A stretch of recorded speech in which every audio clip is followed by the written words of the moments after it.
اللهم لبيك لبيك لا شريك لك لبيك إن الحمد والنعمة لك والملك لا شريك لك لبيك اللهم لبيك لبيك لا شريك لك لبيك إن الحمد والنعمة لك والملك لا شريك لك لبيك اللهم لبيك لبيك لا شريك لك لبيك إن الحمد والنعمة لك والملك لا شريك لك.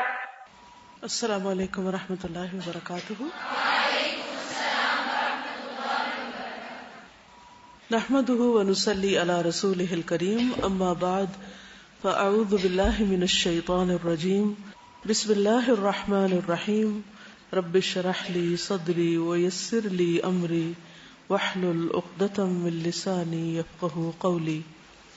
کل ہم نے احرام کے بارے میں پڑھا تھا اور احرام کہتے ہیں حج کے ارادے سے یا عمرے کے ارادے سے اپنے اوپر کچھ ضروری پابندیوں کو عائد کرنا، حلال اور مباح چیزوں کو حرام کرنا، حج کا ارادہ کرنا، نیت کرنا، اور مجازن اس مخصوص لباس کو بھی کہتے ہیں جو حج کا ارادہ کرتے وقت مرد حضرات پہنتے ہیں، کیونکہ عورتوں کے لیے احرام کا کوئی مخصوص لباس نہیں. ٹھیک ہے. ہم نے یہ بھی پڑھا کہ احرام حج کا ایک رکن ہے، اور اگر کوئی رکن ادا ہونے سے رہ جائے تو حج نہیں ہوتا. اب آپ دیکھیے کہ یہاں اس سے کیا مراد ہوگی. کیا چیز رہ جائے تو حج نہیں ہوگا یا حج فاسد ہو جائے گا. اس میں اگر حرام کردہ چیزوں میں سے کسی چیز کو جان بوجھ کر انسان اپنے لیے حلال کر لے، مثلا شوہر بیوی کا تعلق ہے تو احرام کی حالت میں اگر وہ ایسا کر لے تو اس سے اس کا حج فاسد ہو جائے گا. ٹھیک ہے. احرام صرف مخصوص لباس پہننا نہیں ہے کہ اگر کوئی شخص ایک مخصوص لباس پہنے بغیر میقات سے داخل ہو گیا تو اس کا حج نہیں ہوگا، کیونکہ اس سلسلے میں نبی صلی اللہ علیہ وسلم نے رخصت دی ہے کہ اگر کسی کے پاس وہ مخصوص لباس نہیں تو پھر وہ دوسرا بھی پہن سکتا ہے. یہ صرف اس کا ایک حصہ ہے. ٹھیک ہے.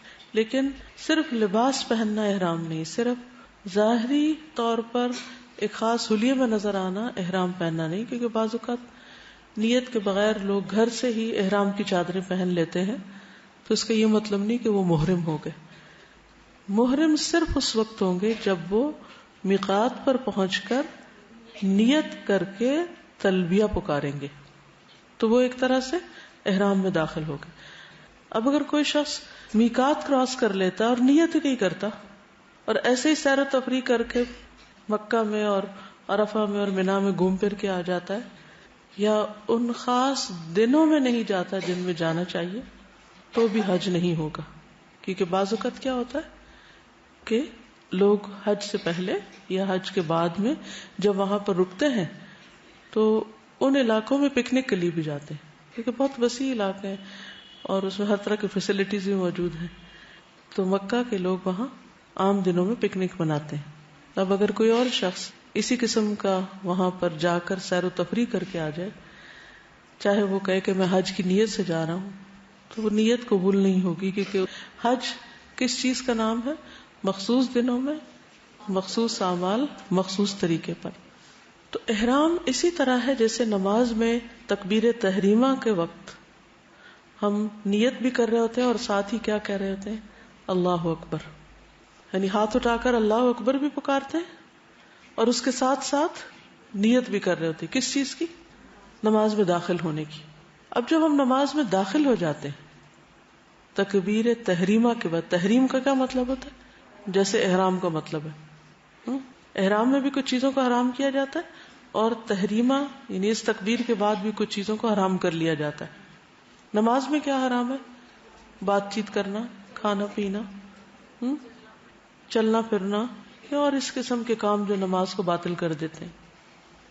جب ہم تکبیر تحریمہ پڑھ کر ہاتھ اٹھا لیتے ہیں اور پھر اس کے بعد ہاتھ باندھ دیتے ہیں تو ہمارے اوپر ایک خاص قسم کی کیفیت طاری ہو جاتی ہے اور ہم یہ محسوس کرتے ہیں کہ ہم ایک خاص فیز میں داخل ہو گئے. بین ہی اسی طرح حاجی کا بھی احساس اس پہ طاری ہو جاتا ہے کہ جب وہ تلبیہ پکار لیتا ہے یا نیت کر لیتا ہے تو ایک طرح سے وہ عبادت میں داخل ہو چکا ہوتا ہے اور اس میں اس نے اپنے اوپر کچھ حلال چیزوں کو حرام کیا ہوتا ہے. جس میں تربیت کا پہلو کیا ہے کہ جب اللہ کے حکم سے حلال کو حرام کر لیا ہے تو اسی رب کے حکم سے پھر حرام کو بھی حلال مت کرو. اللہ کی اطاعت ہر موقع پر ہر وقت میں. رمضان میں کیا ہوتا ہے, یہ روزے کی حالت میں کیا ہوتا ہے کہ جب وہ ایک مقرر میقات زمانی آتی ہے تو اس وقت آپ کھانا پینا بند کر دیتے اور روزے کی نیت کر لیتے ہیں. اگر آپ نے نیت نہ کی ہو تو کیا آپ کا روزہ ہو جاتا ہے؟ سارا دن آپ بھوکے رہیں یا آدھے دن کے بعد نیت کر لیں اور آدھا دن کچھ کھا پی لیں؟ نہیں, چونکہ ایک ریچول ہے نا, تو آپ دیکھیں گے کہ ایک خاص وقت میں آپ اپنے اوپر اللہ کا حلال رزق حرام کر لیتے ہیں. اس کا نام روزہ ہے. پھر اللہ کے حکم سے ایک خاص وقت پر اس کو حلال کر لیتے ہیں. ٹھیک ہے نا. اب کھانا پینا کیا ایک مباح امر ہے, لیکن روزے کی حالت میں کیا ہے, ممنوع ہے, ورنہ آپ کا روزہ نہیں ہوگا. اسی طرح شوہر بیوی کا تعلق ایک مباح امر ہے لیکن احرام کی حالت میں ممنوع امر ہے. اگر آپ نے ایسا کیا تو حج گیا آپ کا. واضح ہو گیا؟ ٹھیک ہے جی.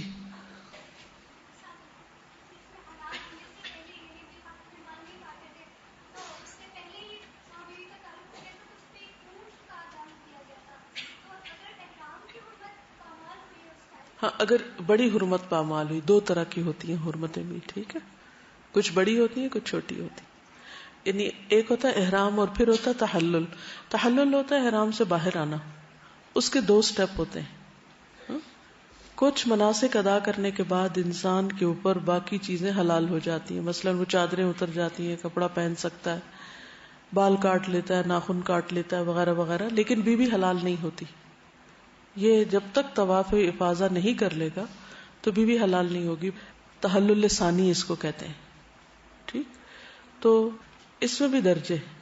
اگر شکار کر لیا, مثلا شکار بھی منع ہے احرام میں, لیکن اگر کوئی شخص شکار کر جائے تو اس کا حج فاسد نہیں ہوگا, بلکہ وہ کیا کرے گا, اس کا کفارہ دے گا. قرآن مجید میں اس کا کفارہ کیا آیا, یا ایھا الذین آمنوا لا تقتلوا الصید وانتم حرم ومن قتله منکم متعمدا فجزاء مثل ما قتل من النعم يحكم به ذو عدل منكم هديا بالغ الكعبة او كفارة طعام مساكين او عدل ذلك صياما ليذوق وبال امره عفى الله عما سلف ومن عاد فينتقم الله منه واللہ عزیز ذو انتقام. المائدہ 95. اے لوگو جو ایمان لائے ہو, احرام کی حالت میں شکار نہ کرو, اور جو کوئی تم میں سے جان بوجھ کے ایسا کرے تو اس کا بدلہ اسی قسم کے جانور کے ذریعے ہوگا. مثل ما قتل من النعم, جس کا فیصلہ تم میں سے 2 صاحب عدل کریں گے. یہ قربانی کعبہ تک پہنچائی جائے گی, کیونکہ دم جو ہے وہ گھر میں نہیں دے سکتے آپ. یا اس کا کفارہ کیا ہے, مساکین کو کھانا کھلانا, 6 مسکینوں کے کھانے کی بات. او عدل ذالک صیاما, یا اس کے برابر روزے رکھنا. لیذوق وبال امری, تاکہ اپنے کیے کا مزہ چکھے, اور جو دوبارہ کرے گا تو اللہ اس سے انتقام لے گا. اللہ زبردست ہے, انتقام لینے والا ہے. ٹھیک ہے. تو احرام کی جس پابندی سے حج فاسد ہو جاتا ہے یا حج ہوتا ہی نہیں, وہ ہے نیت. ٹھیک ہے, نیت ہی نہیں کی تو چاہے کپڑے بھی پہنے رکھے, کچھ بھی کر لے, یا حج کے مہینوں میں نیت نہیں کی, یا پھر اس نیت کے بعد اس حالت میں مخصوص عمل نہیں کیے, تو حج فاسد ہو جائے گا. ٹھیک ہے. لیکن اگر اس میں پارشلی کچھ مسٹیکس ہو گئی ہیں تو اس کا کفارہ الگ الگ بتا دیا گیا, ہر پابندی کا الگ سے. اب حج کی نیت کیسے کی جائے گی؟ حج تمتع کا ارادہ کرنے والے میقات سے لبیک عمرتن کہہ کر صرف عمرہ کی نیت کریں. حج تمتع کی نیت کیسے ہوگی؟ میقات سے صرف عمرہ کی نیت ہوگی، لیکن یہ حج کے مہینوں میں ہوگا.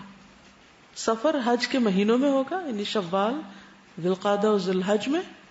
لیکن میقات سے صرف عمرے کی نیت کریں گے. حج کی نیت سے احرام 8 ذی الحج کو پہنا جائے گا. ٹھیک ہے. انس رضی اللہ عنہ فرماتے ہیں کہ میں نے رسول اللہ صلی اللہ علیہ وسلم کو حج اور عمرہ دونوں کا اکٹھا احرام باندھتے ہوئے سنا. آپ فرما رہے تھے لبیک عمرۃ و حجن. صحیح مسلم کی روایت ہے. آپ نے ایسا کیوں کیا؟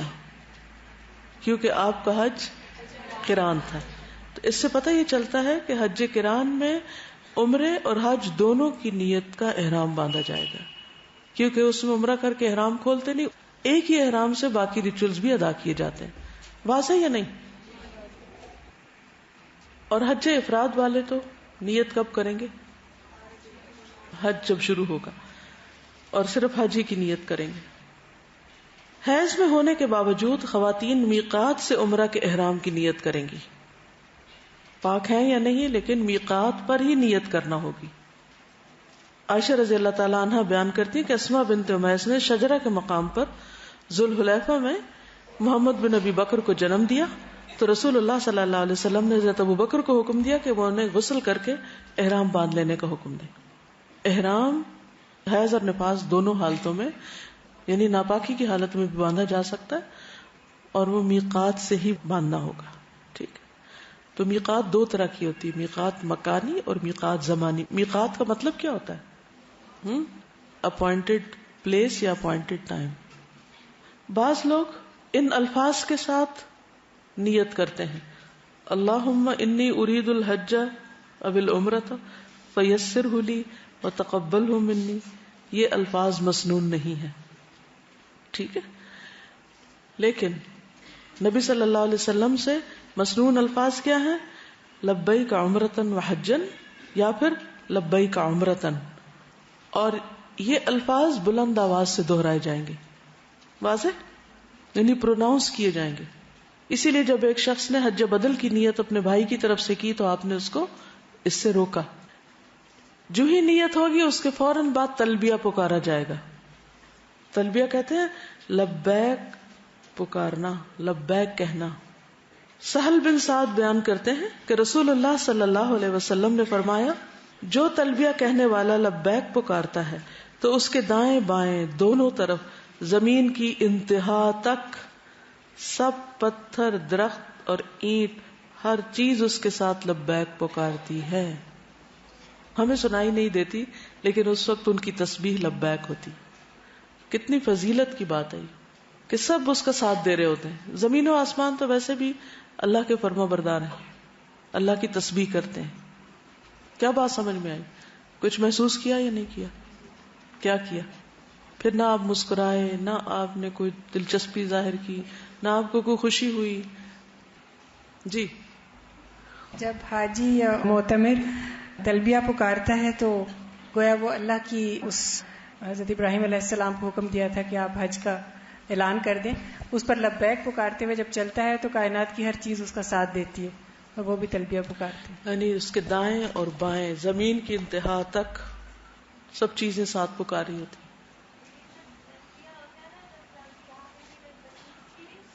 فیلنگز ایک دم چینج ہو جاتی، متاثر ہوئے بغیر رہ ہی نہیں سکتے آپ. لگائیے لبيك اللهم لبيك لبيك لا شريك لك لبيك إن الحمد والنعمة لك والملك لا شريك لك لبيك اللهم لبيك لبيك لا شريك لك لبيك إن الحمد والنعمة لك والملك لا شريك لك لبيك اللهم لبيك لبيك لا شريك لك لبيك إن الحمد والنعمة لك والملك لا شريك لك. جب یہ تلبیہ پکارا جاتا ہے نا تو مجھے اڑتے جہاز اور دوڑتی گاڑیاں اور ان پہ بیٹھے لوگ نظر آتے ہیں. ہر ایک کا امیجنیشن ہوتا ہے نا تو ایک دم مجھے ایسا لگتا ہے جیسے فلائی کر رہی ہیں چیزیں نا، بھاگ رہے ہیں اللہ میں حاضر ہوں، میں آ رہا ہوں، میں پہنچ رہا ہوں. السلام علیکم. جو حضرت داؤد علیہ السلام کے بارے میں آتا ہے کہ جب وہ تسبیح کیا کرتے تھے تو ان کے ساتھ پرندے، پہاڑ اور سب تسبیح کرتے تھے. تو ایسے انشاءاللہ اگر ہم لوگوں کو بھی موقع ملے گا تو ہم لوگ جب لبیک پکاریں گے تو ہمارے ساتھ فرشتے اللہ کرے کہ پکاریں، کیونکہ بہت سے لوگ حج پہ جاتے ہیں لیکن باتیں کرتے رہتے ہیں، خوب تلبیہ نہیں پڑھتے، بہت سخت تکلیف ہوتی ہے. ان کو بار بار کہنا پڑتا ہے کہ تلبیہ پڑھیں. کبھی سو جاتے ہیں، کبھی اور دنیا کی باتیں کرنے لگتے ہیں. تو اللہ کرے آپ لوگ یاد رکھیں اس کو. قرآن مجید میں بھی آتا ہے نا کہ ان من شیء الا یسبح بحمد رب. تو توحید کا اقرار ہے بیسیکلی، جیسے کہتے ہیں نا زبان حال اور زبان قول. بالکل، کہ انسان عمل بھی کر رہا ہوتا ہے کیونکہ وہ جا رہا ہوتا ہے نا. ایک تو ہوتا ہے بیٹھ کے لبیک کہتے رہے اور چلے بھی نہ، اور ایک یہ کہ وہ اٹھ کے جا بھی رہے ہوتے ہیں، دوڑ بھی رہے ہوتے ہیں اور ساتھ پکار بھی رہے ہوتے ہیں. آپ امیجن کریں کسی شخص کو کہ وہ کہے میں آ رہا ہوں اور پھر آ بھی رہا ہو. دیکھیے چھوٹا بچہ جیسے ماں کی طرف دوڑ رہا ہوتا ہے نا، تو وہ سین دیکھنے والا ہوتا ہے کیونکہ وہ پیار سے دوڑ رہا ہوتا ہے، محبت سے دوڑ رہا ہوتا ہے. یاد ہے میں نے شروع میں کہا تھا یہ شوق کا سفر ہے، یہ محبت کا سفر ہے، یہ اطاعت کا سفر ہے. اور جب یہ احساس شامل ہو جاتا ہے نا کہ ہر چیز ساتھ ہے، تو آپ کا وہ جو لونلینس ہے نا، اور یہ فیلنگ کہ ہمارا دنیا میں کوئی نہیں. اکثر خواتین کو یہ شکوہ رہتا ہے نا، کوئی نہیں ہے ہمارا، ہم مسکین. تو جب اللہ کا ذکر آپ کرتے ہیں تو ہر چیز آپ کی. ایک اور حدیث ہے، ما احل محل قط الا بشر ولا کبر مکبر قط الا بشر قیل بالجنہ قال نعم. جب بھی کوئی تلبیہ کہنے والا تلبیہ پڑھتا ہے تو اسے خوشخبری دی جاتی ہے، یعنی وہ کہہ رہا ہے تو اس کو بھی جواب ملتا ہے. اور جب بھی کوئی تکبیر کہنے والا اللہ اکبر کہتا ہے تو اس کو خوشخبری دی جاتی ہے. سوال کیا گیا جنت کی، آپ نے فرمایا ہاں جنت کی. تو جو ہی حج کی نیت کر لیں، لبیک حجن یا لبیک عمرتن، اور سواری پہ سوار ہو جائیں تو تلبیہ شروع کر دیں. میں نے پہلا عمرہ جارڈن سے کیا تھا. جارڈن سے ہم لوگ آئے تھے جدہ جہاز پر. وہ واحد جہاز ایسا تھا جو راستہ بھر تلبیہ سے گونجتا رہا. افسوس یہ کہ وہ سین مجھے دوبارہ نہیں کبھی ملا پاکستان سے جاتے ہوئے. اور وہ میرا پہلا عمرہ تھا تو مجھے لگتا تھا جیسے ہمیشہ یہ ہوتا ہے. لیکن اس کے بعد جب پاکستان سے جانے کا موقع ملا تو جس بھی جہاز میں گئے، چاہے سعودی ایئر لائن میں، چاہے پی آئی اے میں، چاہے ایمریٹس میں، کوئی تلبیہ پکارتا ہوا نہیں سنائی دیا. شاید پتہ ہی نہیں ہوتا یا کوئی کہتا ہی نہیں. کیونکہ تلبیہ بلند آواز سے پکارنا چاہیے، یہ نہیں کہ صرف بیٹھ کے دل میں ذکر کر لیں. یہ وہ پکار ہے جو اونچی آواز میں ہونی چاہیے. اس لیے اس کی بھی ہمیں کوشش کرنی چاہیے کہ اس سنت کو زندہ کریں. جی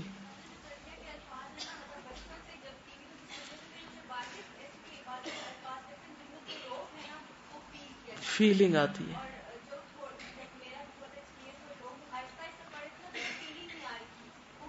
مزہ نہیں آتا.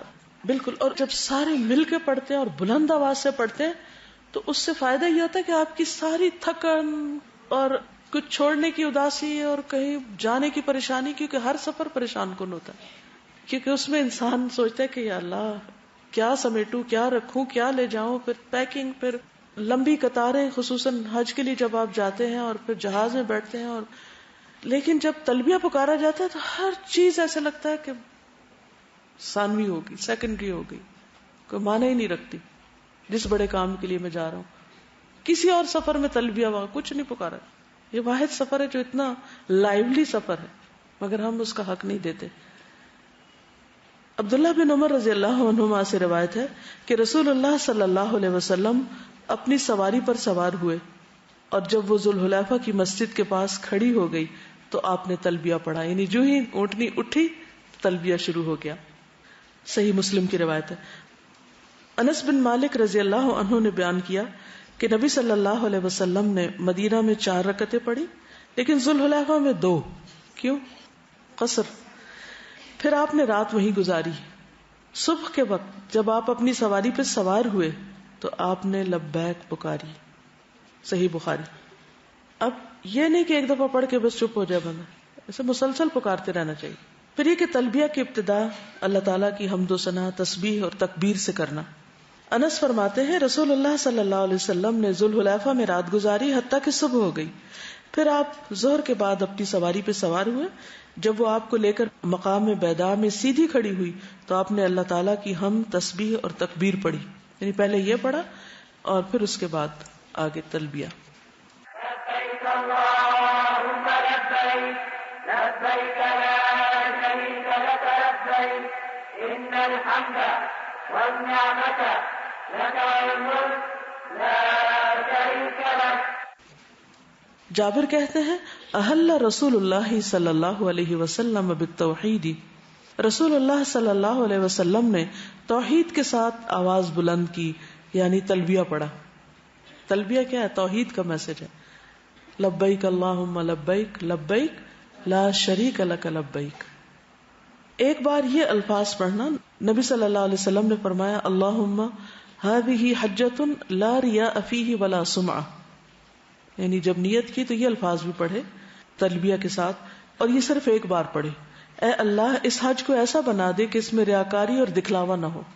لا ریاء فیہ ولا سمعہ، دونوں میں فرق کیا ہے؟ ریا کہتے ہیں دکھانے کو، کوئی کام کرتے ہوئے دکھانا، اور سمعہ جب ہو چکے تو اس کے بعد اس کی شہرت کرنا. ابو بکر صدیق سے مروی ہے کہ رسول اللہ صلی اللہ علیہ وسلم سے پوچھا گیا افضل حج کون سا ہے؟ ما افضل الحج؟ قال العج والثج. کون سا حج سب سے افضل ہے؟ فرمایا جس میں بلند آواز سے لبیک پکاری جائے اور قربانی کے جانور کا خون بہایا جائے، یعنی اس میں قربانی بھی ہو. خلاد بن صاحب انصاری اپنے والد سے نقل کرتے ہیں کہ رسول اللہ صلی اللہ علیہ وسلم نے فرمایا میرے پاس جبریل علیہ السلام آئے اور مجھے حکم دیا کہ میں اپنے صحابہ اور دوسرے ساتھ والوں کو حکم دوں کہ تلبیہ کہنے میں اپنی آوازیں اونچی رکھیں. کس نے آ کے کس کو کہا؟ جبریل علیہ السلام نے آ کر نبی صلی اللہ علیہ وسلم کو حکم دیا کہ آپ کس کو حکم دیں؟ صحابہ کو حکم دیں اور اپنے ساتھ والوں کو حکم دیں کہ تلبیہ میں آوازیں اونچی رکھیں.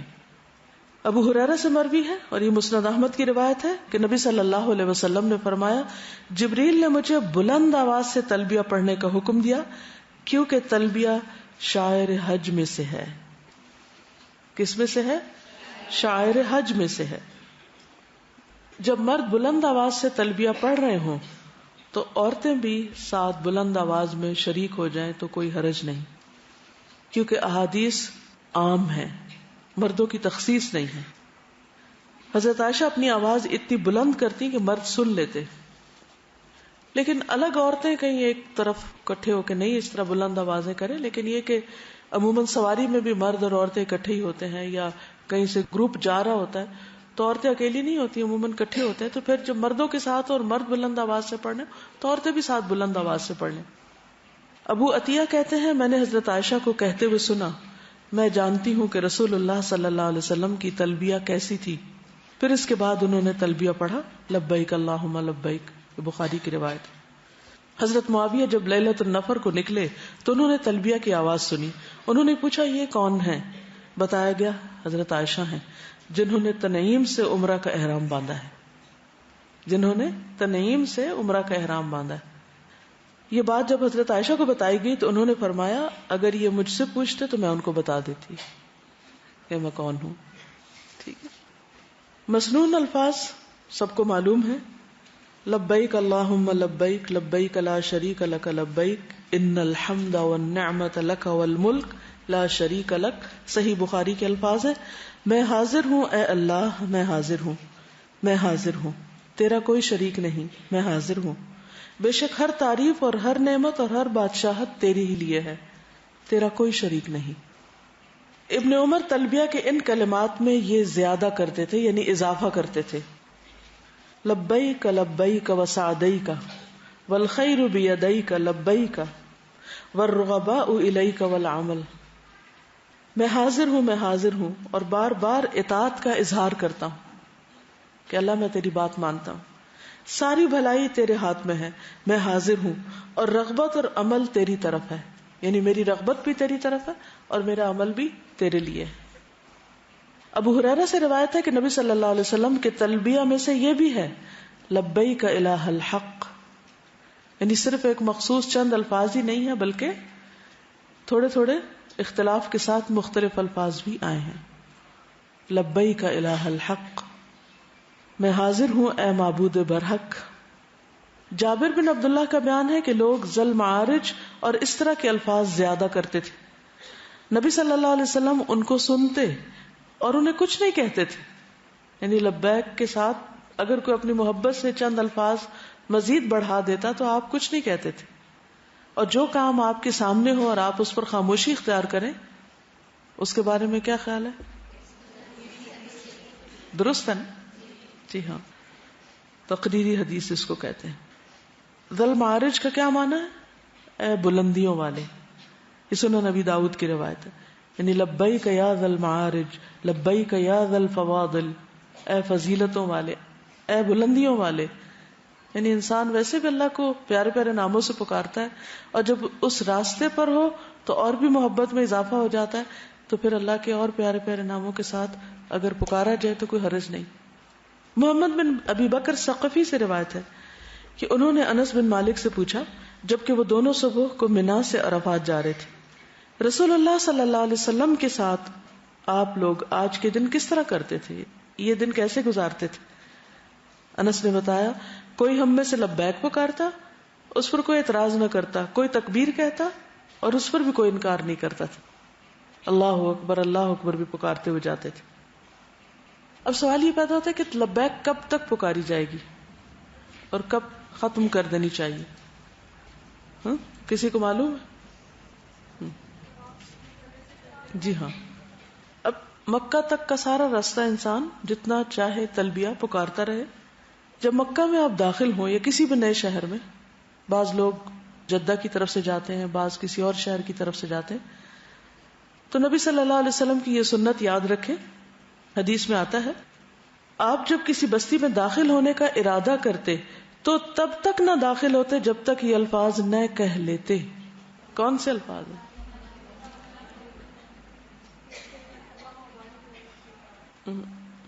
چلیے آج بتا دیتی ہوں آپ کو. آپ لوگ یہاں اسلام آباد آئے تھے تو آپ کو پڑھنا چاہیے تھا، آپ کسی اور شہر جائیں گے تو پڑھیں گے، تو اس لیے معلوم ہونا چاہیے. اللہم رب السماوات السبع وما اضلت ورب الارضین السبع وما اقلت ورب الریاح وما اذرت ورب الشیاطین وما اضلت انی اسألک خیرہا وخیر ما فیہا واعوذ بک من شرہا وشر ما فیہا. ٹھیک ہے. اے اللہ 7 آسمانوں کے رب، ان چیزوں کے رب جن پر آسمانوں نے سایہ کیا ہوا ہے، اور 7 زمینوں کے رب اور ان چیزوں کے جن کو ان زمینوں نے اٹھایا ہوا ہے، اور ہواؤں کے رب اور ان چیزوں کو جن کو یہ ہوائیں اڑائی پھرتی ہیں، شیطانوں کے رب اور ان مخلوقات کے جن کو شیطانوں نے گمراہ کیا ہے. میں تجھ سے اس بستی کی خیر اور جو کچھ اس میں اس کی خیر کا سوال کرتا ہوں. یعنی اس بستی میں جو بھی خیر ہے میں اس کا سوال کرتا ہوں، اور اس بستی کے شر سے اور جو کچھ اس میں ہے اس کے شر سے میں تیری پناہ چاہتا ہوں. یعنی بستی کے شر سے بھی اور بستی کے اندر جو کچھ ہے ان سب چیزوں کے شر سے. اب دیکھیں کسی بھی نئے شہر میں داخل ہوتے وقت انسان کے اوپر ایک گھبراہٹ سی تاری ہوتی ہے، پتہ نہیں یہاں کوئی چور نہ ہو، پتہ نہیں یہاں کوئی سانپ نہ ہو، پتہ نہیں یہاں کے لوگ کیسے ہوں، لٹ نہ جائیں. تو یہ دعا پڑھ لیں. اب اس کا طریقہ یہ ہے کہ اپنی چھوٹی ڈائری جو ڈیلی آپ کی تھنگس ٹو ڈو کی ہوتی ہے نا، اس میں ایک گتے والی سائڈ پہ اس کو لکھ کے رکھ لیں، اور جب پنڈی سے اسلام آباد داخل ہو رہے ہوں تو کھول کے پڑھ لیا کریں صبح. ٹھیک ہے. اور آج گھر جاتے ہوئے بھی پڑھ لیں. مکہ جانے کے بعد آپ مسجد میں داخل ہوتے ہیں یا ہوٹل میں داخل ہوتے ہیں تو اس میں کسی بھی جگہ پر داخل ہوتے وقت اگر آپ پڑھ لیں رب انزلنی منزلا مبارکا وانت خیر المنزلین، رب ادخلنی مدخل صدق واخرجنی مخرج صدق واجعل لی من لدنک سلطانا نصیرا، تو انشاءاللہ اس کا بھی فائدہ ہوتا ہے. میں روزانہ جب میں اس ہال میں آتی ہوں تو میں یہ دعا پڑھتے ہوئے داخل ہوتی ہوں، کیونکہ ایک جگہ پر داخل ہو رہے ہیں تو یہاں سچائی کے ساتھ داخل ہو اور سچائی کے ساتھ ہی باہر جائے، برکت حاصل ہو آنے کی بھی اور جانے کی بھی. انزلنی منزلا مبارکا، کتنی دیر لگتی کچھ دیر نہیں لگتی، صرف عادت بنانے کی دیر ہے. تو انشاءاللہ آپ جہاں بھی جائیں گے خیر و برکت کا باعث ہوں گے. حضرت یحییٰ علیہ السلام کے بارے میں اللہ تعالیٰ نے فرمایا تھا نا وَجَعَلَنِي مُبَارَكًا أَيْنَمَا كُنْتُ. کچھ لوگ خیر کی کنجیاں ہوتے ہیں اور شر کے تالے ہوتے ہیں، اور کچھ لوگ شر کی کنجیاں ہوتے ہیں اور خیر کے تالے ہوتے ہیں. کچھ لوگوں کے کہیں جانے سے خیر اور بھلائی پھوٹتی، اور کچھ لوگوں کے کہیں جانے سے شر عام ہوتا ہے. تو اللہ ہمیں شر سے محفوظ رکھے، ہمارے شر سے دوسروں کو اور دوسروں کے شر سے ہمیں. پھر مسجد میں جب داخل ہونے لگے تو سیدھا پاؤں مسجد میں پہلے رکھیں اور یہ دعا مانگے اعوذ باللہ العظیم وبوجہہ الکریم وسلطانہ القدیم من الشیطان الرجیم. میں شیطان مردود کے شر سے اللہ کی پناہ چاہتا ہوں جو انتہائی عظمت والا ہے. میں اس کے انتہائی معزز چہرے کی پناہ لیتا ہوں اور اس کی ازلی بادشاہت کی پناہ لیتا ہوں. کتنی خوبصورت دعا. پھر بسم اللہ والسلام علی رسول اللہ اللہم اغفر لی ذنوبی وافتح لی ابواب رحمتک. ٹھیک ہے. ایک چھوٹی سی کتاب چھاپی ہوئی ہے ہم نے زادرا کے نام سے، تو اس میں بھی یہ دعائیں لکھی ہوئی ہیں، یا آپ اپنے ہاتھ سے لکھ کے کہیں رکھ سکتے ہیں، یا پھر یہ کہ جیسے حاجی کی کتاب میں اگر یہ لکھی ہوئی ہیں تو ڈفرینٹ کلرز کے سٹیکرز آپ وہ مارکر لگا سکتے ہیں. اگر آپ کو زبانی یاد نہیں بھی تو آپ چلتے چلتے بھی اپنی کھولیں کتاب اور اس میں سے وہ مارکر کا پیج الٹے اور وہ دعا پڑھ لیں. چند دفعہ ایسا کرنے سے آپ کو زبانی بھی یاد ہو جائے گی انشاءاللہ. اب آپ اندر داخل ہو گئے مسجد میں، تو مسجد الحرام میں داخل ہوتے ہوئے سب سے زیادہ شوق کس بات کا ہوتا ہے اور توجہ کدھر ہوتی ہے؟ خانہ کعبہ کی طرف، کہ وہ جس کی تصویریں دیکھ دیکھ کے نہال ہوتے رہے وہ اصل میں کہاں ہے، حقیقت میں کہاں ہے. حضرت عمر جب کعبہ کو دیکھتے تو یہ دعا پڑھتے اللہم انت السلام ومنک السلام فحینا ربنا بالسلام. اے اللہ تو سراپا سلامتی اور تجھی سے سلامتی حاصل ہوتی، پس اے ہمارے رب ہمیں سلامتی کے ساتھ زندہ رکھ. لیکن یہ ان کی اپنی پسندیدہ دعا تھی، ضروری نہیں کہ یہی پڑھی جائے. مثلا میں ہمیشہ پڑھتی ہوں ربنا اغفر لی ولوالدی وللمؤمنین یوم یقوم الحساب. تو ہر شخص اپنی اپنی فکر، پریشانی اور اپنی چاہت کے مطابق کوئی بھی دعا پڑھ سکتا ہے. اب آپ سیدھے کعبہ کے پاس پہنچتے ہیں اور طواف شروع کرتے ہیں. طواف کا حکم اللہ سبحانہ وتعالیٰ نے دیا ہے وَلْيَطَّوَّفُوا بِالْبَيْتِ الْعَتِيقِ. چاہیے کہ اس قدیم گھر کا طواف کرے. اور عتیق کا ایک معنی آزاد بھی ہے، چاہیے کہ اس آزاد گھر کا طواف کرے. فری ہاؤس، اس کو کوئی اپنے کنٹرول میں نہیں لے سکتا. سواء العاکف فیہ والباد، سب کا حق برابر ہے اس پر. عرب ہو، عجم ہو، دنیا کے کسی بھی حصے سے کوئی آیا ہو، دن ہو رات ہو، کوئی کسی کو روک نہیں سکتا. اور وہ بن زبیر بیان کرتے ہیں نبی اکرم صلی اللہ علیہ وسلم کے حج کے بارے میں کہ حضرت عائشہ نے مجھے بتایا جب نبی صلی اللہ علیہ وسلم مکہ تشریف لائے تو سب سے پہلے آپ نے وضو کیا، پھر بیت اللہ شریف کا طواف کیا. تو اس سے کیا پتہ چلتا ہے؟ طواف وضو کی حالت پہ کرنا چاہیے، باوضو کرنا چاہیے.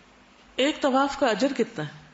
یہ تو آپ حج یا عمرہ کا طواف کر رہے ہیں نا، لیکن اس کے علاوہ بھی اگر آپ طواف کرتے ہیں تو اس کا اجر کتنا ہے؟ کچھ پتہ ہے؟ کوئی رف آئیڈیا؟ عبداللہ بن عمر فرماتے ہیں میں نے رسول اللہ صلی اللہ علیہ وسلم کو یہ فرماتے ہوئے سنا جو بیت اللہ کا طواف کرے اور 2 رکعتیں ادا کرے اس کا یہ عمل ایک غلام آزاد کرنے کے برابر ہوگا. اب دن میں جتنے چاہیں غلام آزاد کر لیں. اور آپ کو معلوم ہے کہ ایک غلام آزاد کرنے کا ثواب کیا ہے؟ اپنے آپ کو آگ سے آزاد کرنا. یعنی کوئی شخص اگر ایک پورا غلام آزاد کرتا ہے تو اپنے پورے جسم کو آگ سے آزاد کرا لیتا ہے، اپنا چھٹکارا کرا لیتا ہے.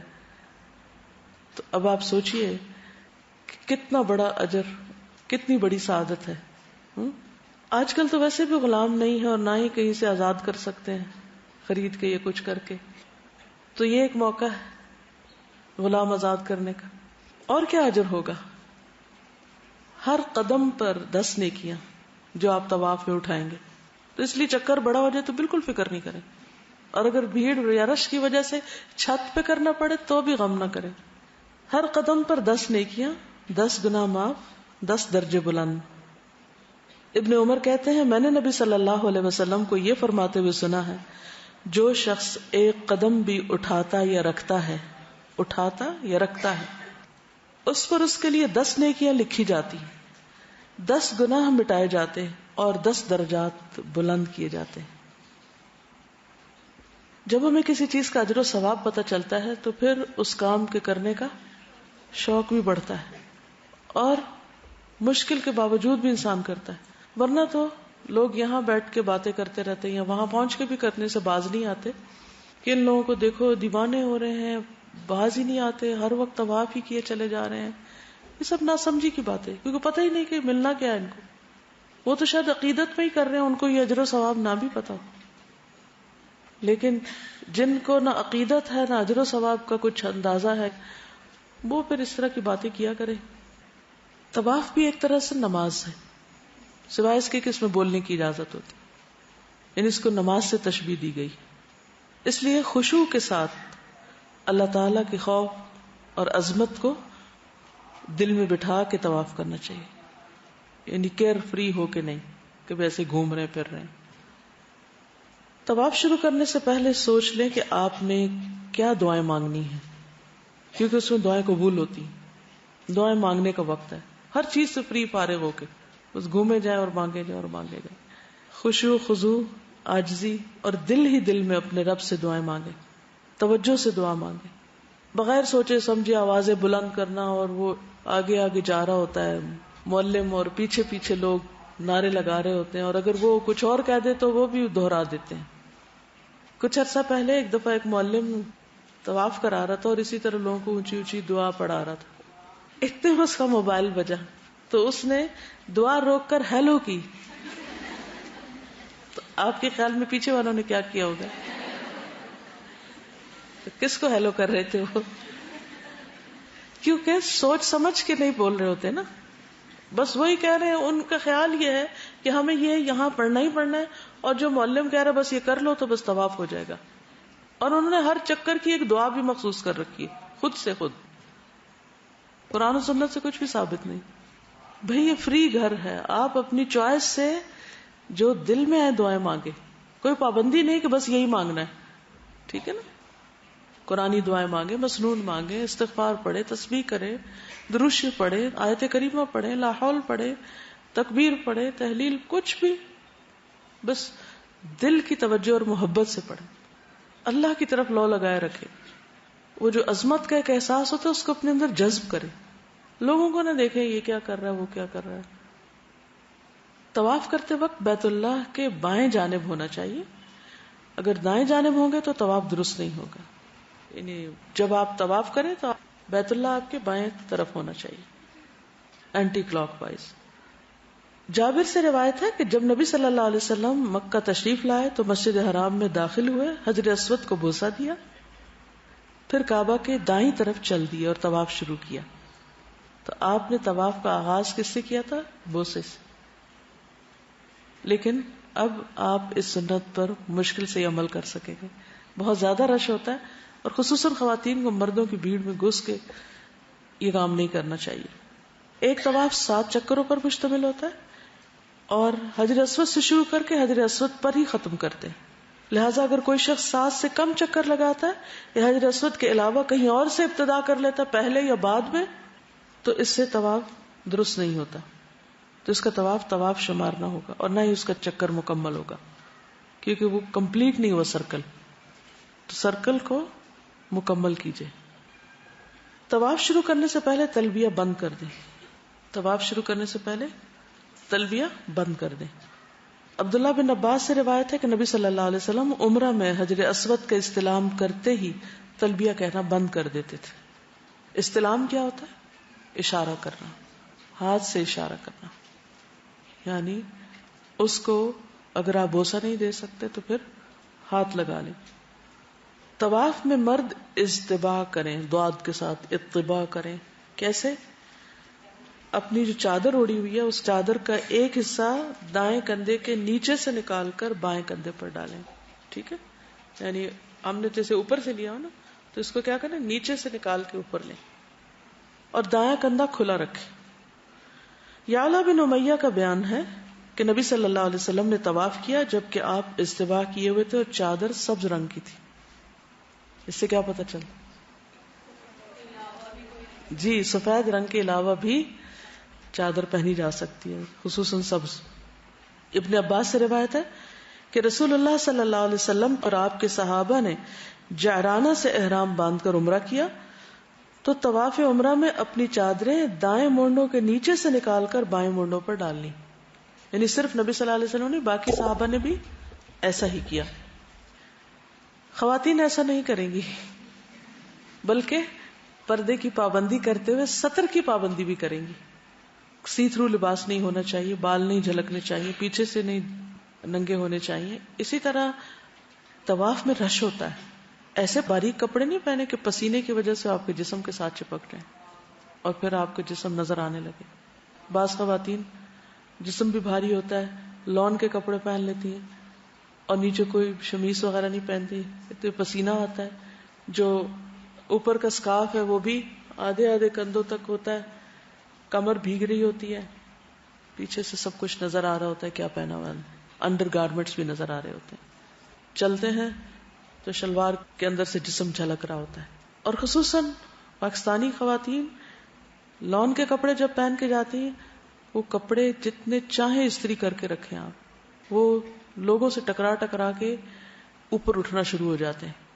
اور عموماً شلواریں چلتے چلتے اتنی اوپر اٹھ جاتی ہیں کہ ٹخنے ننگے ہونے لگتے ہیں، جس سے نہ تو نماز ہوتی ہے اور نہ ہی طواف ہوتا ہے.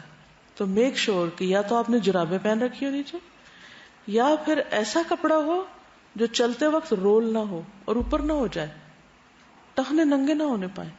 بلکہ افضل تو یہ کہ پاؤں بھی ڈھکے ہوئے ہوں، کیونکہ پاؤں ڈھکے ہوتے ہیں تو اس کے فائدہ یہ ہوتا ہے کہ پھر ٹانگ نہیں ننگی ہوتی. ورنہ یہ کہ پاؤں سے کپڑا اٹھا اور تو آدھی پنڈلی بھی نظر آئی اور دوسرے مردوں کو بھی گناہ گار کیا. تو ہمیں کچھ چیزیں اپنے لیے اور کچھ دوسروں کی عافیت کے لیے بھی کرتے رہنا چاہیے. یعنی ہماری آزادی کی حد کہاں ختم ہو جاتی ہے؟ جہاں سے دوسرے کی آزادی میں ہم دخل انداز ہوں، یہ دوسرے کو نقصان دینے لگے. عطا کہتے ہیں کہ جب ابن ہشام مکہ کے ایک حاکم تھے، انہوں نے عورتوں کو مردوں کے ساتھ طواف کرنے سے منع کر دیا تو انہوں نے ان سے کہا تم کس دلیل سے عورتوں کو اس سے منع کر رہے ہو، جبکہ رسول اللہ صلی اللہ علیہ وسلم کی بیویوں نے مردوں کے ساتھ طواف کیا. ابن جریج نے پوچھا یہ پردہ کی آیت نازل ہونے کے بعد کا واقعہ یا پہلے کا؟ انہوں نے کہا میری عمر کی قسم میں نے انہیں پردہ کی آیت نازل ہونے کے بعد دیکھا کہ وہ نبی صلی اللہ علیہ وسلم کے ساتھ طواف کر رہی ہیں. اس پر ابن جریج نے پوچھا وہ مردوں میں کیسے مل جاتی تھی، یعنی وہ بھی اور سب گھوم رہے ہوتے. انہوں نے فرمایا کہ اختلاط نہیں ہوتا تھا، یعنی اس طرح مکس اپ نہیں ہوتے تھے کہ آدمی کے ساتھ ساتھ چل رہے ہوں. حضرت عائشہ مردوں سے الگ رہ کر ایک الگ کونے میں طواف کرتی تھی، یعنی ہٹ ہٹ کے کرتی تھی، بیچ میں نہیں گھس جاتی، ان کے ساتھ مل کر نہیں کرتی تھی، یعنی اپنے آپ کو خود بچا کے کرتی تھی. ٹھیک ہے بہت رش میں مشکل ہوتا ہے، لیکن عام دنوں میں جب ہلکا ہو رش تو ایک طرف سے کر سکتا ہے انسان. البتہ عورتیں جب کعبہ کے اندر جانا چاہتی تو اندر جانے سے پہلے باہر کھڑی ہو جاتی، اور مرد باہر آ جاتے تو اندر جاتی، کیونکہ وہ چھوٹی جگہ ہے نا. تو یہ نہیں کہ وہ بھی اندر گئے اور وہ بھی گھس گئی.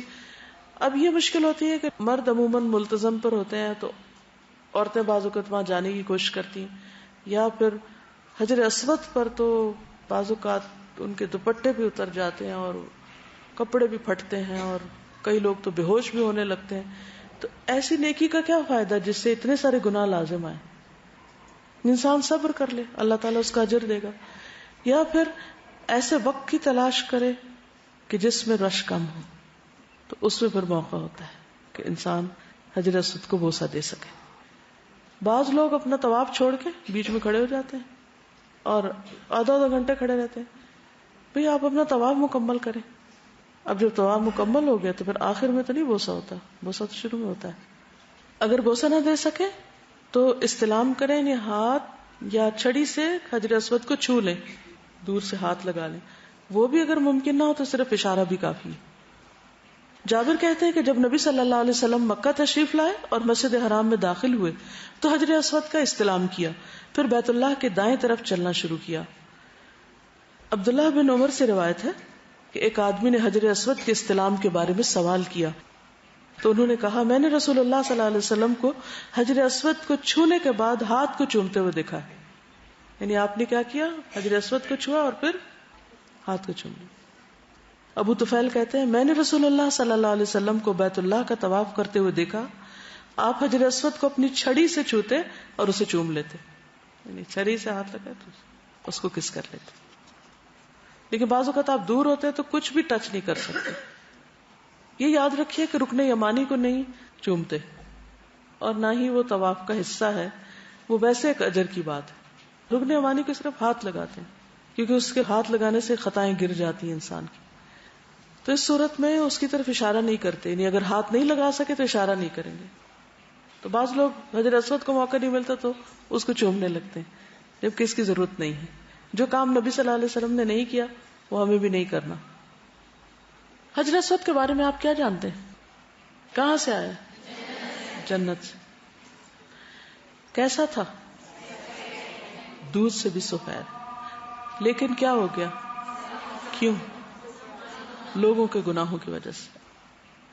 حجر اسود کو چھونا گناہوں کو مٹاتا ہے. ابن عمر کہتے ہیں رسول اللہ صلی اللہ علیہ وسلم نے فرمایا یقیناً رکن یمانی اور رکن اسود کو چھونا خطاؤں کو گرا دیتا ہے. مسند احمد کی روایت ہے. رسول اللہ صلی اللہ علیہ وسلم نے فرمایا قیامت کے دن حجر اسود اس طرح آئے گا کہ اس کی 2 آنکھیں ہوں گی جن سے یہ دیکھتا ہوگا, اور ایک زبان ہوگی جس سے یہ بولتا ہوگا, اور اس شخص کے حق میں گواہی دے گا جس نے اسے حق کے ساتھ بوسہ دیا ہوگا. رسول اللہ صلی اللہ علیہ وسلم نے فرمایا قیامت کے دن جب حجر اسود آئے گا تو وہ جبل ابو قبیس سے بھی بڑا ہوگا, بہت بڑا بن جائے گا. اس کی ایک زبان اور 2 ہونٹ ہوں گے, اور دوسری روایت میں اس کی آنکھیں بھی ہوں گی, اور وہ دیکھے گا کس کس نے مجھے بوسہ دیا تھا اور کیا سوچ کے اور کس نیت کے ساتھ. بہرحال چاہے بوسہ دیں یا ہاتھ لگائیں یا اشارہ کر کے جائیں تو طواف کا آغاز بسم اللہ واللہ اکبر سے کریں. عبداللہ بن عمر سے روایت ہے رسول اللہ صلی اللہ علیہ وسلم بیت اللہ تشریف لاتے تو حجر اسود کا استلام کرتے اور فرماتے بسم اللہ واللہ اکبر. صرف اللہ اکبر بھی کہہ سکتے ہیں. عبداللہ بن عمر سے روایت ہے نبی صلی اللہ علیہ وسلم نے بیت اللہ کا طواف اونٹ پر سوار ہو کر کیا. آپ جب بھی حجر اسود کے نزدیک آتے تو آپ کے ہاتھ میں جو چیز تھی اس سے اشارہ کرتے اور اللہ اکبر کہتے. حجر اسود کا بوسہ طواف کے علاوہ بھی کیا جا سکتا ہے, یعنی اگر طواف کے شروع میں موقع نہ ملے اور آپ ڈائریکٹ جا کر صرف بوسہ دینا چاہیں تو ایسا بھی کر سکتے ہیں. ابن عمر مسجد سے اس وقت تک نہ نکلتے تھے جب تک حجر اسود کا استلام نہ کر لیتے. رکن یمانی, رکن کہتے ہیں کونے کو, یمانی یمن سے ہے.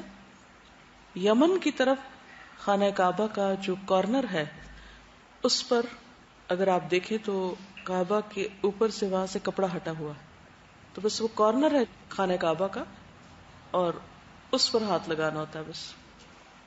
عمر بن خطاب سے مروی ہے کہ نبی اکرم صلی اللہ علیہ وسلم نے ان کے لیے فرمایا اگر تمہیں خالی جگہ ملے تو حجر اسود کا بوسہ لو, نہ ملے تو اس کی طرف رخ کر کے لا الہ الا اللہ واللہ اکبر پڑھتے ہوئے آگے گزر جاؤ. رکنا نہیں چاہیے. بہت سے لوگ وہاں رک کے بھیڑ کر دیتے ہیں اور 3 دفعہ پڑھ رہے ہوتے ہیں اور لمبے چوڑے اشارے شروع کر دیتے ہیں جس کی وجہ سے باقی لوگوں کو بہت تکلیف پہنچتی ہے. اور طواف کا ہر چکر بسم اللہ اللہ اکبر یا لا الہ الا اللہ اللہ اکبر سے شروع کر لینا چاہیے. عبداللہ بن عمر کہتے ہیں کہ رسول اللہ صلی اللہ علیہ وسلم ہر چکر میں رکن یمانی اور حجر اسود کو ضرور چھوتے. عبداللہ بن عباس کہتے ہیں رسول اللہ صلی اللہ علیہ وسلم نے بیت اللہ کا طواف اونٹ پر سوار ہو کے کیا اور ہر بار جو بھی چیز آپ کے ہاتھ میں ہوتی اس کی طرف اشارہ کرتے اور اللہ اکبر کہتے. ایک عورت نے حضرت عائشہ سے کہا ام المومنین چلیے حجر اسود کو بوسہ دیتے, تو انہوں نے انکار کر دیا اور کہا تم جاؤ چومنے, میں نہیں جاتی کیونکہ رش ہے, مردوں میں نہیں جا رہی. عمر بن خطاب سے مروی ہے نبی صلی اللہ علیہ وسلم نے ان کو فرمایا اے عمر یقیناً تم طاقتور آدمی ہو, اس لیے تم حجر اسود پر مزاحمت نہ کرنا, دھکم پیل نہ کرنا, کیونکہ تم طاقتور اور سب کو ہٹا دو گے اپنے ہاتھ سے, تو یہ نہیں کرنا کیونکہ اس طرح تم کمزور افراد کو اذیت پہنچاؤ گے. اگر تمہیں خالی جگہ ملے تو حجر اسود کا بوسہ لو, اگر نہ ملے تو اس کی طرف رخ کرتے ہوئے لا الہ الا اللہ واللہ اکبر پڑھ کے آگے گزر جاؤ. طواف کے دوران تلاوت قرآن, تسبیح, تحلیل, دعائیں اور اذکار کرتے رہنا چاہیے.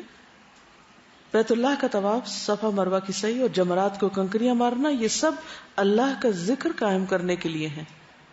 یہ نبی صلی اللہ علیہ وسلم نے فرمایا. یہ سب چیزیں اصل میں کس لیے؟ اللہ کی یاد کے لیے، شاعر اللہ ہیں. تو کثرت سے اللہ کو یاد کرنا چاہیے. رکن یمانی اور حجر اسود کے علاوہ باقی دونوں کونوں یا کعبہ کی کسی اور چیز کا استلام سنت سے ثابت نہیں. یعنی ان دو کارنرز کے علاوہ کسی کارنر پہ ہاتھ نہیں لگانا، نہ ہی کعبہ کے کپڑے کو چھونا ہے اور نہ ہی وہاں پر کسی چیز کا استلام کرنا ہے. ابن عمر کہتے ہیں میں نے نبی صلی اللہ علیہ وسلم کو دونوں کونوں کے سوا کسی چیز کو چھوتے ہوئے نہیں دیکھا. تو لوگ کیا سوچتے ہیں، اگر یہ نہیں تو کہیں بھی ہاتھ لگا لو، کسی بھی چیز کے ساتھ چمٹ جاؤ. یعلا بن امیہ کہتے ہیں ایک مرتبہ میں نے عمر بن خطاب کے ساتھ طواف کیا، انہوں نے حجر اسود کا استلام کیا. یعلا کہتے ہیں میں بیت اللہ کی جانب تھا، جب میں رکن یمانی پر پہنچا تو میں نے حضرت عمر کا ہاتھ پکڑ لیا تاکہ وہ استلام کر لیں. انہوں نے فرمایا تمہیں کیا ہوا؟ میں نے کہا آپ استلام نہیں کریں گے، یعنی رکن یمانی کا. انہوں نے فرمایا کیا تم نے کبھی رسول اللہ صلی اللہ علیہ وسلم کے ساتھ طواف کیا؟ میں نے عرض کیا کیوں نہیں؟ فرمایا کیا تم نے نبی صلی اللہ علیہ وسلم کو اس کا استلام کرتے ہوئے دیکھا کہ رکن یمانی کی طرف بھی تم ہاتھ کرو اس طرح؟ میں نے کہا نہیں. انہوں نے فرمایا کیا رسول اللہ صلی اللہ علیہ وسلم کی ذات میں تمہارے لیے اسوہ حسنہ موجود نہیں؟ میں نے عرض کیا کیوں نہیں؟ انہوں نے فرمایا اسے چھوڑ دو. یعنی ممکن ہو تو ہاتھ لگا سکتے ہیں لیکن اشارہ کرنے کی ضرورت نہیں، یا کسی چیز کے ساتھ اس کو چھونے کی ضرورت نہیں. رکن یمانی اور حجر اسود کے درمیان دعا مانگے. عبداللہ بن صاحب کہتے ہیں میں نے رسول اللہ صلی اللہ علیہ وسلم کو سنا آپ رکن یمانی اور حجر اسود کے درمیان یہ دعا پڑھ رہے تھے، ربنا آتنا فی الدنیا حسنۃ وفی الآخرۃ حسنۃ وقنا عذاب النار. اے ہمارے رب ہمیں دنیا میں بھلائی اور آخرت میں بھی بھلائی عطا فرما اور ہمیں آگ کے عذاب سے بچا. مرد طواف کے پہلے 3 چکروں میں رمل کہتے ہیں کندھے اکڑا کر تیز چلنا، اور باقی 4 چکروں میں عام چال چلیں. عورتیں عام چال سے ہی طواف کریں. ابن عمر بیان کرتے ہیں رسول اللہ صلی اللہ علیہ وسلم حج اور عمرہ میں آتے ہی جو پہلا طواف، اس کو کیا بولتے ہیں، کون سا ہوتا ہے یہ؟ طواف قدوم. قدوم کا تھا استقبالی، یعنی پہلا طواف قدوم کرتے تو اس کے 3 چکروں میں رمل کرتے، آہستہ آہستہ دوڑتے اور 4 میں عام رفتار سے چلتے، پھر 2 رکعتیں ادا کرتے. اسلم کہتے ہیں میں نے سیدنا عمر سے فرماتے ہوئے سنا آج یہ کندھے ہلا کر دوڑنا اور ان کا ننگا کرنا کیوں ہے؟ یعنی اس کی ضرورت تو نہیں، حالانکہ اسلام کو اللہ نے مضبوط کر دیا اور کفر کو یہاں سے نکال دیا. اس کے باوجود ہم یہ عمل نہیں چھوڑ سکتے کیونکہ ہم اسے رسول اللہ صلی اللہ علیہ وسلم کے دور میں کرتے تھے. اس کا آغاز کہاں سے ہوا تھا؟ جب مکہ سے مسلمان ہجرت کر کے چلے گئے مدینہ اور کافی عرصے کے بعد واپس آئے تو انہوں نے کہا کہ مسلمانوں کو مدینہ کی ہوا راس نہیں آئی اور یہ بہت بیمار اور کمزور ہو گئے. تو اس پر آپ نے حکم دیا کہ مسلمان پوری طاقت کا مظاہرہ کرتے ہوئے چلیں، اسلام بیمار نہیں ہے. مرد طواف کے پہلے 3 چکروں میں رمل کریں گے اور عورتیں نہیں کریں گی، یہ یاد رکھنے کی بات ہے. دوران طواف نماز کا وقت ہو جائے تو طواف روک کر مرد اپنے دونوں کندھے ڈھانپ کر نماز ادا کریں. رسول اللہ صلی اللہ علیہ وسلم نے فرمایا کسی شخص کو بھی ایک کپڑے میں نماز اس طرح نہ پڑھنی چاہیے کہ اس کے کندھوں پر کچھ نہ ہو. نماز سے فارغ ہونے کے بعد مرد دایاں کندھا پھر کھول لیں. پہلے چکروں کو شمار کرتے ہوئے باقی چکر پورے کر کے طواف مکمل کریں. خواتین بھی نماز باجماعت ادا کریں اور طواف کے باقی چکر بعد میں پورے کریں. یعنی یہ نہیں ہو سکتا مرد نماز پڑھیں اور عورتیں بیچ میں طواف کر رہی ہیں. عورتوں کو تو ویسے ہی 20 منٹ پہلے نکال دیتے. نماز کی ادائیگی کے دوران صف بندی کی طرف پوری توجہ کریں. فرض نماز کی موجودگی میں کوئی دوسری نماز نہیں ہوتی، لہٰذا اس وقت صرف فرض نماز ادا کریں. کچھ لوگ وہاں نفل شروع کر دیتے ہیں، امام نماز پڑھا رہے تھے اور لوگ اپنے نفلیں پڑھے جا رہے ہوتے ہیں، پتہ نہیں سنت پڑھ رہے ہوتے ہیں، کیا کر رہے ہوتے ہیں. طواف مکمل کرنے کے بعد استوا ختم کر دیں. استوا کیا ہوتا ہے؟ کندھا ننگا کرنا. اور احرام، استوا اور رمل صرف عمرہ کے طواف کے لیے. عمرے کے بعد اگر آپ طواف کرنا چاہیں تو یہ تینوں چیزیں نہیں ہوں گی. عام طواف میں نہ رمل ہے، نہ استوا ہے اور نہ ہی احرام ہے. احرام صرف عمرے کے طواف کے لیے ہے. ابن عباس کہتے ہیں نبی صلی اللہ علیہ وسلم نے اپنے طواف افاضہ میں رمل نہیں کیا. افاضہ کون سا ہوتا ہے طواف؟ ثم افیضوا من حیث افاض الناس، عرفات سے واپس آنے کے بعد جو طواف کیا جاتا ہے. مسجد الحرام میں طواف اور نماز ممنوعہ اوقات زوال میں بھی ادا کر سکتے ہیں. مسجد حرام کے اندر جو نماز ہے جیسے طواف کی نفل ہے، تو یہ ممنوع اوقات یعنی زوال کے اوقات میں بھی ادا کیے جا سکتے ہیں.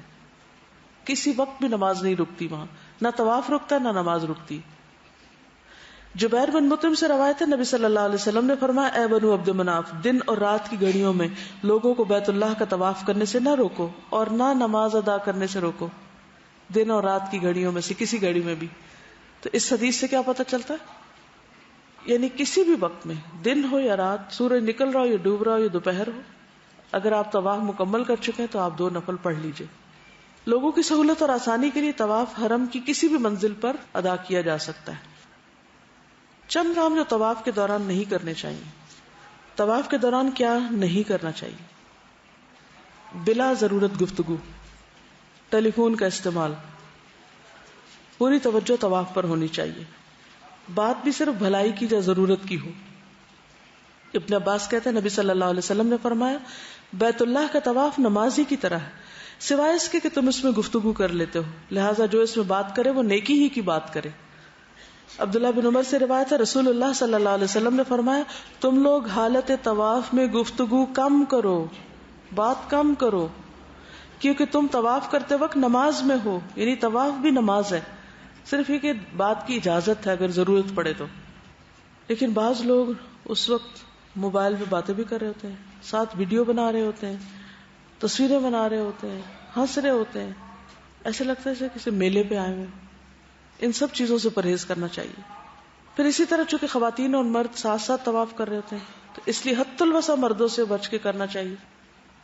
ان کو دیکھنا بھی نہیں چاہیے، اپنی نگاہوں کی حفاظت بھی کرنی چاہیے، دھکم پیل نہیں کرنی چاہیے.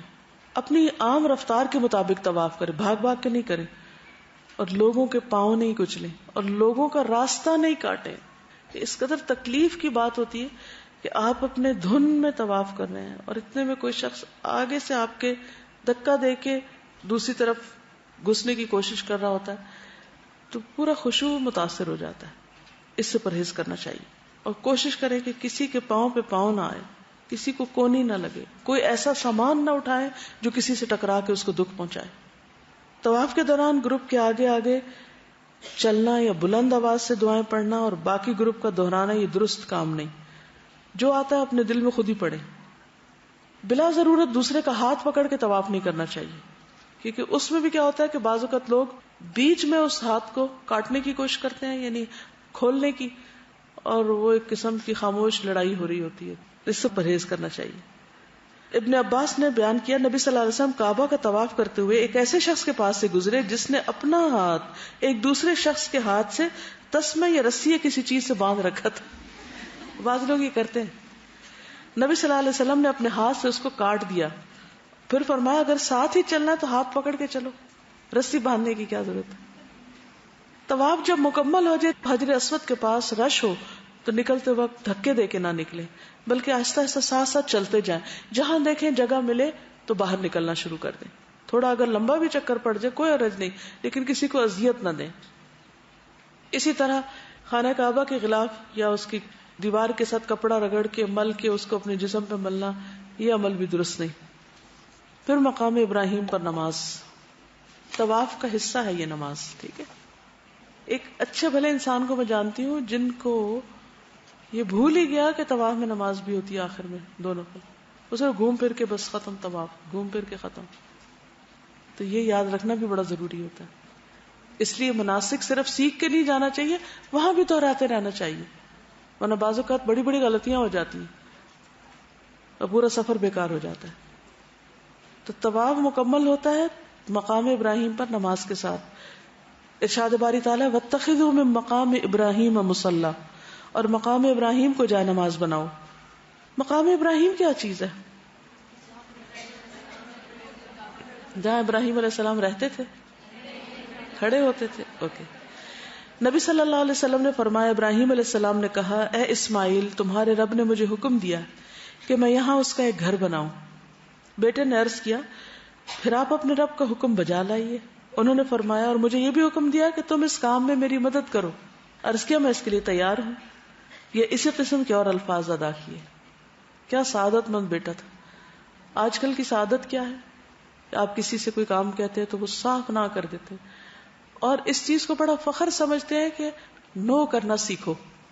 یعنی آج کل کے کلچر میں یہ بات بڑے سمارٹ ہونے کی علامت ہے کہ نو کرنا آنا چاہیے. حالانکہ نبی صلی اللہ علیہ وسلم کی عملی سنت کیا ہے؟ آپ سے جب کسی چیز کا سوال کیا گیا تو آپ نے نہ نہیں کی.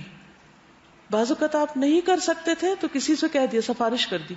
کبھی قرض لے کے کسی کو دے دیا, یا اس کو کوئی راہ دکھا دی کہ یہاں تو نہیں وہاں چلے جاؤ. تو اگر آپ فوری طور پر کسی کا کوئی کام نہیں کر سکتے تو آپ اس سے مہلت مانگ لیں کہ مجھے کچھ ٹائم چاہیے. لیکن یہ کرنا بد اخلاقی بھی ہے, یعنی نو کرنا بد اخلاقی بھی ہے, اور نبی صلی اللہ علیہ وسلم کی سنت کی خلاف ورزی بھی ہے, اور حضرت ابراہیم اور اسماعیل علیہ السلام کے طریقے کے بھی خلاف ہے. اور خصوصاً حج کے موقع پر جب کہ ہم ایک طرف کہہ رہے ہیں لبیک ہمارے, تو یہ لبیک بھی کس کی سنت میں ہے ایک طرح سے؟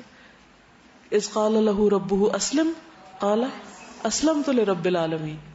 ایک بات آپ یاد رکھیے کہ بعض اوقات آپ اچانک کسی نیکی کے کام پہ نہ کر دیتے ہیں, اور بلیو میں آپ تجربہ کر کے دیکھیں گے کہ آپ سے وہ نیکی کا کام چھن جاتا ہے.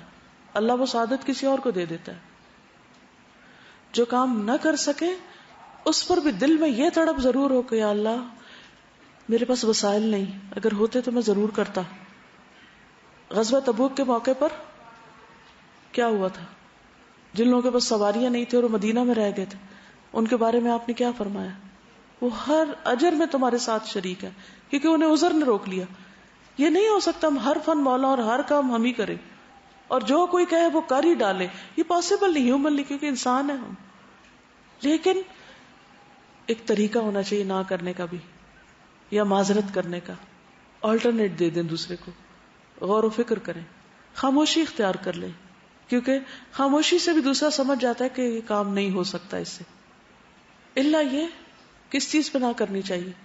جب کوئی غلط چیز کی طرف بلائے, حرام کام کی طرف, کسی گناہ کے کام کی طرف, کسی ناجائز کام کی طرف, کسی غیر ضروری اور دین کی مصلحت کے خلاف کسی کام کی طرف, اس پہ نہ کر سکتے ہیں آپ. جیسے حضرت عائشہ کو کسی نے کہا اور چلتے ہیں حجر اسود کو بوسہ دینے, تو انہوں نے کیا کیا؟ انکار کر دیا. کیا یہ نیکی کا کام نہیں تھا؟ لیکن اس موقع پر نیکی نہیں تھی. وہ کیوں نہیں تھی نیکی؟ کیونکہ مردوں کے ہجوم میں جانا تھا وہاں, اور ان میں انہوں نے یہ نہیں کہا میں نہیں جاتی, انہوں نے کیا کہا تم چلی جاؤ. ابراہیم اور اسماعیل علیہ السلام کی تو ادائیں ہی خیر فرق ہیں. ان کو تو جب قربانی کے لیے بلایا گیا, ذبح کرنے کے لیے, تو انہوں نے اپنا سر جھکا دیا. فلما اسلما, دونوں نے ہی سر جھکایا. پھر دونوں باپ بیٹے اٹھے. ابراہیم علیہ السلام دیواریں اٹھاتے تھے اور اسماعیل علیہ السلام انہیں پتھر لالا کر دیتے تھے, اور دونوں یہ دعائیں کرتے تھے, اے ہمارے رب ہماری طرف سے یہ خدمت قبول فرما, بے شک تو بڑا سننے والا بہت جاننے والا. جب دیوار بلند ہو گئی اور ابراہیم علیہ السلام کو پتھر دیوار پر رکھنے میں مشکل پیش آئی, تو وہ مقام ابراہیم کے پتھر پر کھڑے ہوئے, اور اسماعیل علیہ السلام ان کو پتھر اٹھا اٹھا کر دے رہے تھے نیچے سے, اور ان دونوں کی زبان پر یہ دعا جاری تھی, ربنا تقبل منا انک انت السمیع العلیم. تو اس پتھر کے اوپر ابراہیم علیہ السلام کے قدم کے نشان اب تک محفوظ ہیں. صحابہ کی اس مقام سے بہت وابستگی تھی, محبت تھی. عمر کہتے ہیں میری 3 باتوں میں جو میرے منہ سے نکلا میرے رب نے ویسا ہی حکم دیا, یعنی جو میں نے بولا اللہ نے ویسا کر دیا. ابھی میں کہہ رہی تھی نا مت کرو ورنہ محروم ہو جاؤ گے, تو یہاں پر 3 باتیں ان کی منہ سے نکلی کہ ایسا کاش ہو جائے, تو وہ ویسا ہی ہو گیا. ان میں سے ایک یہ ہے کہ میں نے کہا تھا یا رسول اللہ صلی اللہ علیہ وسلم, اگر ہم مقام ابراہیم کو نماز پڑھنے کی جگہ بنا سکتے تو اچھا ہوتا. اس پر یہ آیت نازل ہوئی, وَاتَّخِذُوا مِن مَّقَامِ إِبْرَاهِيمَ مُصَلًّى. یہ ابراہیم علیہ السلام کے اس جگہ کے پاس حضرت عمر کی خواہش تھی کہ اسے نماز کی جگہ بنا دیا جائے, ان کی سجیشن تھی, اللہ تعالیٰ نے قبول فرما لی. نبی صلی اللہ علیہ وسلم نے فرمایا حجر اسود اور مقام ابراہیم جنت کے یاقوت ہیں, اگر بنی آدم کی خطاؤں اور گناہوں نے اسے نہ چھوا ہوتا تو مشرق اور مغرب کے درمیان جو کچھ ہے اسے روشن کر دیتے, اور جو معذور اور مریض اسے چھوتا اسے شفا دی جاتی, یعنی یہ شفا کا باعث بھی ہوتے. یہ اللہ تعالیٰ کا فضل ہے, جس چیز میں چاہے شفا رکھ دے. لیکن چونکہ گناہگار انسانوں کے ہاتھوں نے ان کو چھوا, تو گناہوں کا جو اندھیرا تھا, جیسے دل پہ اندھیرا ہوتا ہے, یہ دل پہ سیاہی ہوتی ہے, اس نے ان کو سیاہ کر دیا. اب اگر آپ حجر اسود کو دیکھیں تو واقعی وہ سیاہ کالا پتھر ہے. اور اسی طرح مقام ابراہیم بالکل سفید نہیں ہے، روشن نہیں ہے. ٹھیک ہے، چلیے اب اجازت. سبحانک اللہم و بحمدک، اشہد ان لا الہ الا انت، استغفرک و اتوب الیک. السلام علیکم و رحمۃ اللہ وبرکاتہ.